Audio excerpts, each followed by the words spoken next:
જે પાર્ટીના નિયમો છે, જે પાર્ટી એટલે આજે વિશ્વની નંબર 1 પાર્ટી કેમ બની છે, એ નિશ્ચય નંબર 1 ક્યારે બની છે કે જ્યારે નરેન્દ્ર મોદી જેવા, અમિત શાહ જેવા, બરાબર, યોગીજી જેવા અનેક નેતાઓનું બલિદાન જુઓ. તમે મોદી સાહેબને આખા દિનચર્યા જુઓ, ક્યાંથી ક્યાં હોય, સવારે એક જગ્યાએ હોય તો બીજે ખૂણે હોય તો રોડ શો કરતા હોય, અને રોડ શો પછી પણ કેટલા બધા દેશના કાર્યક્રમો. આપણે બધા નસીબદાર છે કે આવો એક વિશ્વનો નેતા આપણને મળ્યા છે. નરેન્દ્ર મોદી સાહેબનું નામ એમને ના લેવાય. વિશ્વની અંદર કમ્પેરિઝન કરો, આજે number 1 strongest leader in the world, વિશ્વનો સૌથી કદાવર, સૌથી દીર્ઘદ્રષ્ટિ જોવાવાળા, આ પ્રકારના જ્યારે આપણી પાસે નેતૃત્વ હોય તો આપણી ચિંતા પણ વધે છે, આપણી જવાબદારી પણ વધે છે. આપણે જોયું છે નગરપાલિકાની તમામ સીટો આપણે જીત્યા છે. જિલ્લા પંચાયતની આપણે 26 માંથી 24 સીટો જીત્યા છે. આજે જંગી જીત મળી છે ખાલી અને ખાલી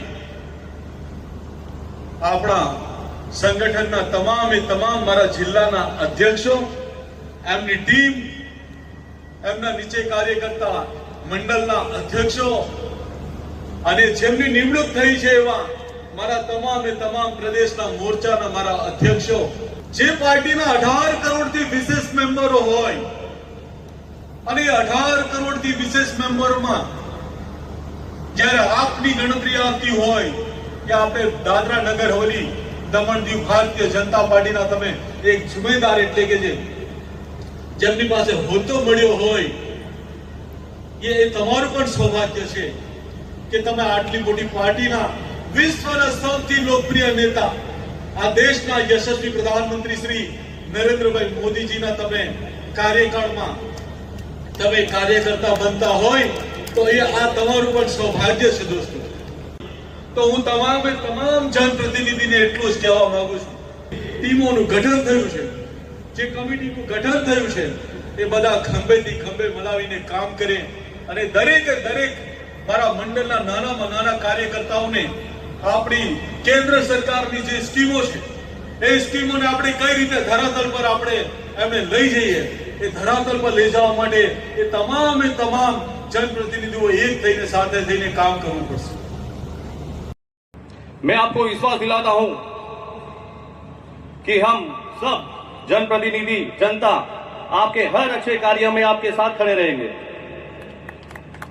आपके कार्यकाल के लिए हमारे ओर से आप दोनों को ढेर सारी शुभकामनाएं.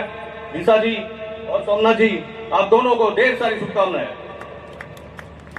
ईश्वर करे कि आपके ये कार्यकाल सफल, प्रेरणादायक और जन कल्याण से भरा हो. दोस्तों, हमें नया प्रदेश मिला है, नया दादरा नगर हवेली मिला है, नया दमन दीव मिला है. उसका श्रेय सिर्फ माननीय प्रधानमंत्री नरेंद्र मोदी जी को जाता है और माननीय प्रशासक प्रफुल्ल पटेल जी को जाता है. आप सभी से मैं चाहता हूं उनके लिए जोरदार तालियों से आभार माने.